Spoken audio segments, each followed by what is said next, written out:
guys. Time once again for my Flickers of Fear show. And this movie, what actually happened with this one is that if you're a patron, I usually put a poll of like 5 different movies that you can vote on for the movie retrospective that Tom and I discuss that we put up on Fridays. Now, I had put this movie in the poll, and it actually tied with another movie, Roger Corman's Galaxy of Terror. And so I decided, rather than, trying to break the tie or whatever, that Tom and I would do Galaxy of Terror because Tom really digs that movie, and that I would just do Gothic, which is what we're doing today. I don't know. I think probably Tom has seen this one, but I'm not really sure if he'd be super down with it because this movie. Okay, so I saw this movie. It came out in 1986, and it was directed by Ken Russell. So that should kind of tell you a lot right there. Obviously, most people that know anything about film know who Ken Russell is. He obviously did Altered States, The Devils. We've done Altered States, I think, on Movie Retrospective, and we've done Lair of the White Worm. I think that might be the only Ken Russell we've done. We should get around to doing The Devils because I really like that movie. But he has a very, very specific style, and it is all over this movie. Now, I saw this movie probably like a bunch of times in the early 90s, like late 80s, early 90s. I feel like it was on cable or something. And because I'm really into like old Gothic literature, and I was really into like Mary Shelley and everything, so this was right up my alley. And I think I taped it like on VHS off of cable and watched it a bunch of times in the 1990s and really, really dug it. But I don't think I'd seen it since then, but I had been wanting to revisit it, and then I saw that it was on Tubi, so I decided to watch it. And I had forgotten how, what's the word that I want to use for this? How like over the top, like hysterical this movie is. Not hysterical like funny, but hysterical like in the sense of actual hysteria. Like it seems like the whole movie is just like people running around screaming and crying and like overreacting to everything. And that's totally done on purpose. This is a very manic movie. It's a very trippy movie, like most of Ken Russell movies are. I kind of feel like he's even come forward and said that he deliberately made this a little bit as a black comedy, which will be apparent if you watch it. It's a crazy movie, and I had kind of forgotten. I think mostly what I remembered about it was obviously the subject matter, which I'll get into in a minute, but I also remembered a lot of the like really weird, like trippy visuals from it. A lot of which were actually taken from, not real life, obviously, but were taken from source material, like stuff that, like, say, Mary Shelley talked about in her diaries and stuff like that about this time period. Now, I don't want to go too much into the historical thing because Tom and I did a show a couple weeks back, an episode about Mary Shelley and about this event that was kind of like the impetus for her creating Frankenstein, as well as like some other things. But if you didn't watch that, or you somehow don't know about this, it's a pretty famous story. But what happened was, it was back in 1816. It was summer, but 1816 is very famously called the year without a summer because there'd been a volcano eruption, and it had kind of essentially like blocked the sun out, and so all the weather was really bad. So it didn't really get warm. It was like really cold and rainy, and the weather was shitty for like a year. So what ends up happening is that Lord Byron, the very famous Lord Byron, he was actually in exile, and he was living at this place called Villa Diodati in Geneva. And he was living there kind of in exile, and he was friends with Percy Shelley and Mary Godwin. They weren't actually married yet. And so the two of them, along with Mary Shelley's half-sister, Claire Claremont, who was having an affair with Lord Byron at the time, came to visit. Also in attendance was Dr. John Polidori, who was Byron's, personal physician. And John Polidori would actually end up writing The Vampire, which may have been one of the inspirations for Bram Stoker's Dracula. So like I said, and Mary Shelley obviously wrote Frankenstein. And the whole thing that happened was they were, because of the shitty weather outside, they were all kind of trapped inside the house for, days at a time.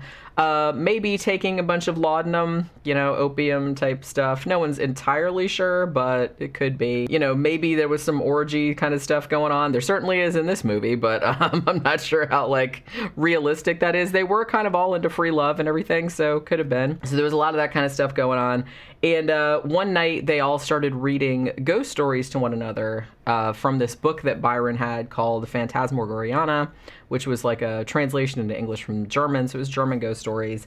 And they started reading it, and maybe because of, whatever, because of cabin fever, because they were drugged up or drunk or whatever, they kind of things started getting weird. And then after a while, they decided, hey, let's have a contest to write all our own ghost stories, and we'll see if we can scare each other, whatever. So they all did kind of start writing stuff. Like I said, John Polidori ended up writing The Vampire, which he may or may not have ripped off from what Lord Byron wrote, because Lord Byron, he didn't really write a whole thing. He kind of wrote, it was like a short story, like a fragment, and it's about a vampire, which might have been the first appearance of the vampire in English literature, or at least the one that's known. But John Polidori later took that concept and fleshed it out and essentially made a novel or a Penny Dreadful out of it. And he based the character of Lord Ruthven on Byron, everyone's pretty sure. So there was that whole thing. And Percy Shelley just wrote kind of a half-assed poem thing. Claire didn't write anything, I don't think, because she wasn't really a writer. She was just there because she was sleeping with Lord Byron. And also possibly sleeping with Shelley, Percy Shelley and Mary Shelley too, because there was that whole threesome situation going on there. So there was that, but Mary Shelley ended up writing what would later become Frankenstein, based on a horrible nightmare that she had while she was staying at the place. So if you know anything about Frankenstein, about Gothic literature, anything like that, the story will be very familiar to you. And interestingly, this has always been a really interesting story to me too, and apparently it's also very interesting to filmmakers, because there was not only this movie. Like I said, the Ken Russell Gothic came out in 1986. There was also a movie called Haunted Summer that came out in 1988. And I can't remember who was in that. I think that Alice Kriege, whatever, from Ghost Story and stuff, I think she was in that. And I remember that one being okay, but it was kind of a more straightforward, retelling of what happened. Whereas this one is kind of more like a weird phantasmagoria of insanity. So it's this movie, it's not, so if you want something that's historically accurate, probably Haunted Summer is closer. And I think there was a Spanish language film as well. And I believe there was a Mary Shelley film that came out in the 2000s with Elle Fanning in it. And that kind of hewed closer to the truth. This one is kind of more Ken Russell took the germ of what actually happened there. And some of the stuff in it is very accurate, according to, their diaries of the time, what Mary Shelley said happened, during these few days. But then some of the stuff is just speculation. Some of the stuff is just weird psychedelic stuff that he just put in there to be freaky or to outrage people. Like I said, there's a lot of, so the movie is pretty much just this one long cavalcade of drug use and orgies and madness and crazy, trippy imagery, which, like I said, may or may not be what actually happened. So essentially, now this has a massively awesome cast, I have to say. So Gabriel Byrne plays Lord Byron, and he's kind of the least hysterical of all these. I guess Mary Shelley's pretty chill too, but he plays him as essentially, I'm not going to say literally as the devil, but he plays him as the very definition of, the famous quote about Lord Byron, mad, bad, and dangerous to know. He just plays him as this heartless, cruel shithead who just doesn't give a shit about anybody. And, so he plays him very much like that. So he plays him kind of like an evil character, but still compelling, you know what I mean? So he's actually really good in this. Julian Sands plays Percy Shelley, And he just basically, man, whatever scenery is in this movie, like Julian Sands just chews the shit out of it. Holy crap. He's just... I had totally forgotten. I love Julian Sands. I love you, Julian Sands. I actually see he was great in Warlock. He was in Arachnophobia. I love Julian Sands. But in this movie, and I'm guessing it was because this is Ken Russell's thing or whatever, he's basically like, you just have to be the most... Holy crap. Oh my God. I can't even like describe like how over the top, like hysterical Julian Sands is in this, like playing Percy Shelley. He's just constantly running around, crying, gibbering about whatever. Like he's running around naked on the roof, like trying to get hit by lightning. It's just crazy kind of shit. He's just, just pontificating about whatever. His eyes are always really big and he's always like, and he's always like that. It's hilarious. So there's that. And then Natasha Richardson, and I believe this was her first movie, which is crazy because I had thought she was in movies before 1986, but I guess not. I guess this was like her first film role. She plays Mary Shelley. She's probably like the best actor in it, I guess, just because she's the one that comes across as the calmest, or the one that's not over the top hysterical like at all times, I guess, like in comparison to Julian Sands, who just seems like he's like 2 minutes from like flying off into absolute insanity, or like a big crying jag or something like every 5 seconds. So she seems like very, very calm in comparison. Then you also have Miriam Sear, who plays Claire Claremont, and she kind of plays her as like this real slutty, almost I don't want to say childlike, but she's just very, let's play hide and seek, and then she's like running around the castle like laughing and rolling around with her boobies hanging out, and she has those big crazy eyes, like the whites of her eyes are like really, really big, and she has like almost big weird like goggle eyes, so she's like a little bit freaky looking.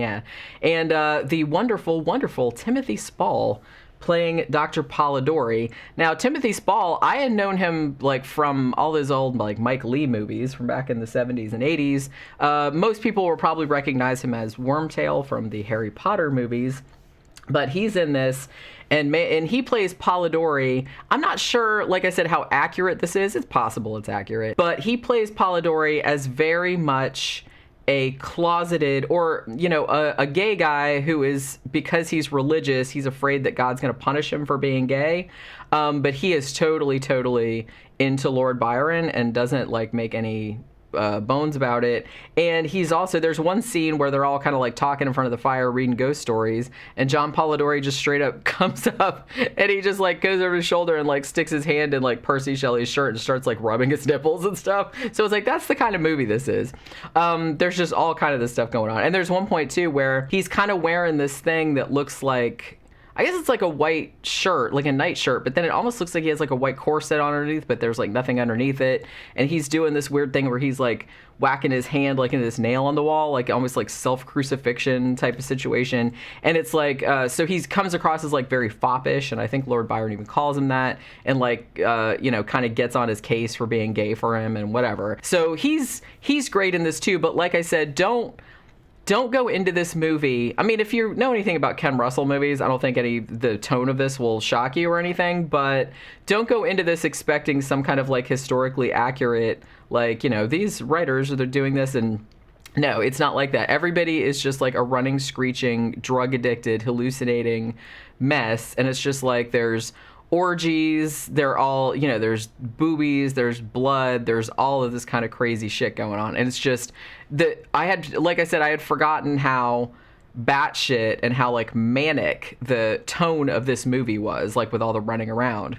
So what ends up happening, and like I said, a lot of the stuff in this, and it's not, I don't even want to say there's not really a plot per se, because it's kind of just like a vignette of, all these people were at this house, which did happen, and they do the ghost story thing, and then it goes on from there. But it's basically just going from one hallucinatory sort of incident to the next, where it's almost kind of like there's not so much a connecting. The connecting thing is that what they do after they read the ghost stories and everyone starts getting freaked out, everyone's just like chugging laudanum like it's going out of style, and so they're all getting a little bit, everyone's getting a little weird. Nipples are rubbed, things are happening.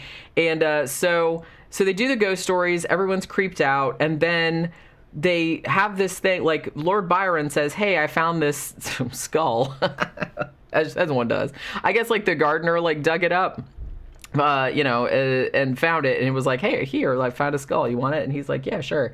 So it's supposed to be like the black monk or whatever. And so he's like, so let's have like a seance with this skull. And so they do that, and then Claire has kind of like she like flips out and has some kind of weird psychic vision, and then has like a seizure. At which point, like, Mary tells Dr. Polidori later to say, like, yeah, she has this kind of stuff all the time, and like she has psychic visions and they come true, and she has these kind of like fits and everything. So she's kind of out of commission for a little while. But after that happens, the hallucinations really start to like fucking ramp up, man. And they seem to be, Mary starts seeing like a figure outside of her window. They all start seeing like a figure, like a monster kind of. Like Percy starts seeing like, he goes out to the barn and he kind of sees this monster, like this hulking sort of thing, like out in the barn. But he keeps seeing like this gross, like spooge kind of like some kind of like weird liquid, like puddles of, it's not blood, it's kind of like, I don't know, it's like some goopy kind of with semenish kind of stuff, but lumpy. And he keeps, because his big thing, and this is actually true, this is from Mary Shelley's actual diaries, that Percy Shelley had a horror, like one of his greatest fears was being buried alive, which, like I said, that's a pretty legit horror, because that would be probably one of the worst things that could happen to you. But so he was really, really paranoid about being buried alive. And so he has a lot of kind of visions about that. And they do the thing, and this actually was also something that Mary Shelley mentioned in her diary about this time period, was that they had been reading that poem Christabel, and Percy like flipped out like and screamed and ran out of the room. So I guess this movie's not as historically inaccurate as it seems, because Percy was screaming and running out of the room a lot, like a big giant drama queen all the time, which he does a lot in this movie. So like I said, but he said he'd had a vision of a woman that had eyes instead of nipples. And so they do that in this movie too. But like actually he goes, like Claire goes missing, like they hear her laughing like around the house or whatever, but they can't find her. And then Percy comes across her and she's kind of like, hey, big boy, whatever, and like takes her shirt off. And then her boobs look normal for a second, but then she does those like weird goggle eyes at him, and she's like, look into my eyes. And then he looks down and like, they have like, she has eyes instead of nipples. And then of course he flips out about that. Mary Shelley starts seeing like a lot of snakes. There's a lot of boa constrictors in this. And she's also having visions of her children dying, like her baby dying, which actually did happen. Like I said, we just did a show about this whole thing just a couple weeks back. And yeah, Mary Shelley lost a lot of her children. A lot of them died. I think only one survived into adulthood. So she was very traumatized by some of the babies died when they were like babies, and some of them died when they were like 5, from illnesses and stuff. So it was she had a lot of loss and sorrow in her life, a lot of her children dying.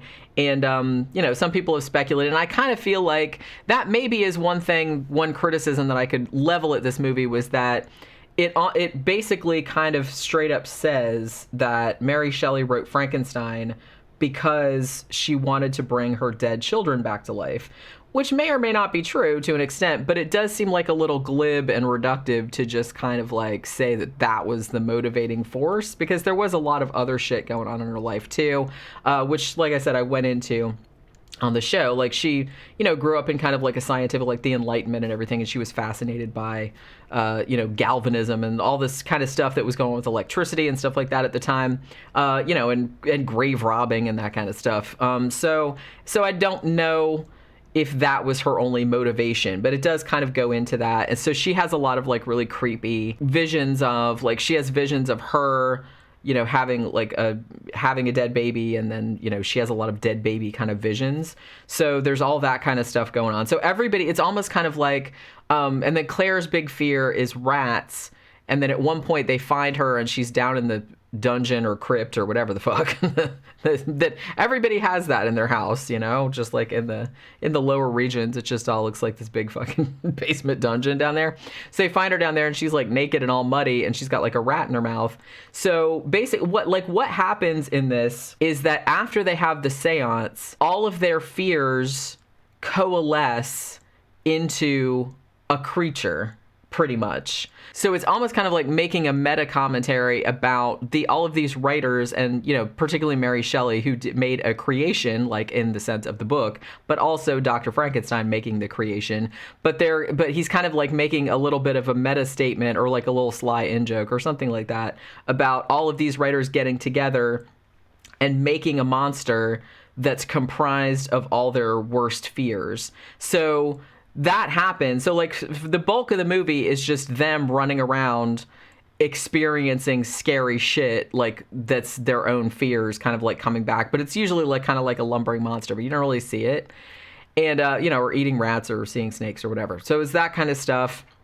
You know, I think, you know, and Lord Byron has a thing with leeches, and Polidori like puts a bunch of leeches in his food and even drinks a thing with leeches in it at one point, now that I'm thinking about it.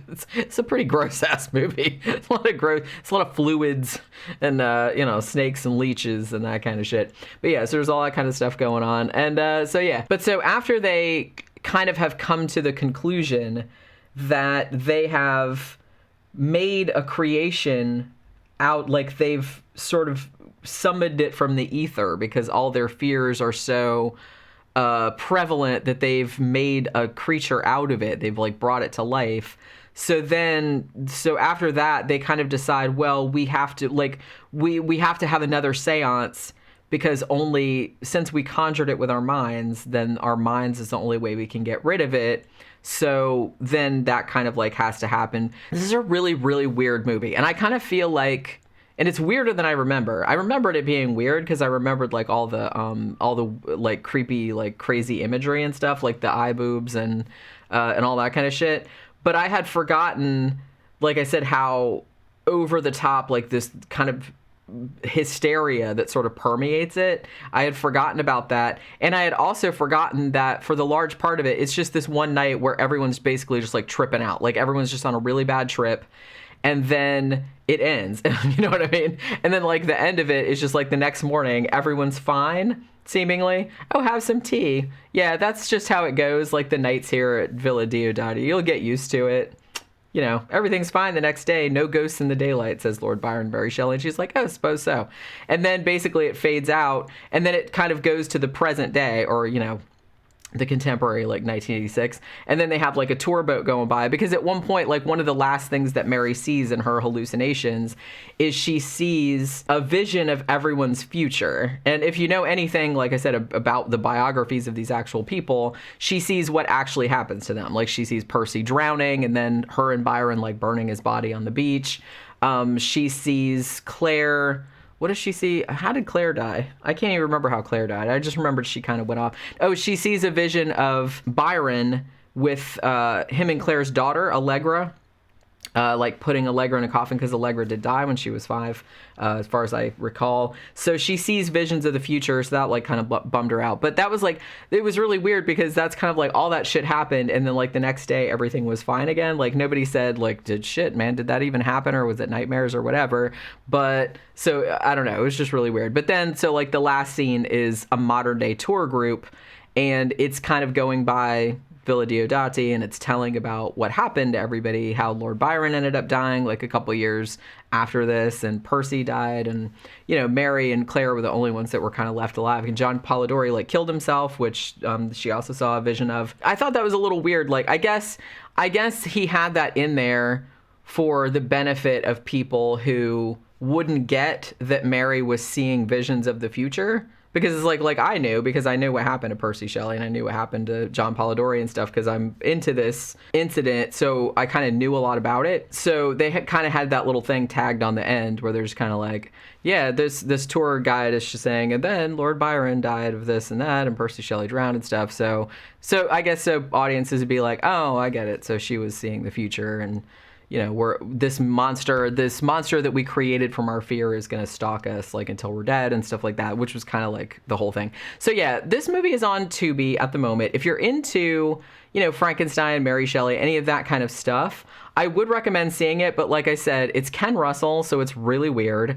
And I do kind of feel like this is obviously it's not his best work, but this is the one that came out before Lair of the White Worm. Lair of the White Worm, I feel like, had even more of like a black comedy kind of vibe to it, and it had a little bit of the same kind of tone as this. I think a lot of the stuff that he did in the mid-'80s had this. I feel like he didn't make a lot of movies after this. He made Whore. I think, wasn't Teresa Russell in that? Which I remember liking, but I haven't seen that for a long time. And then he made one or two that I haven't seen.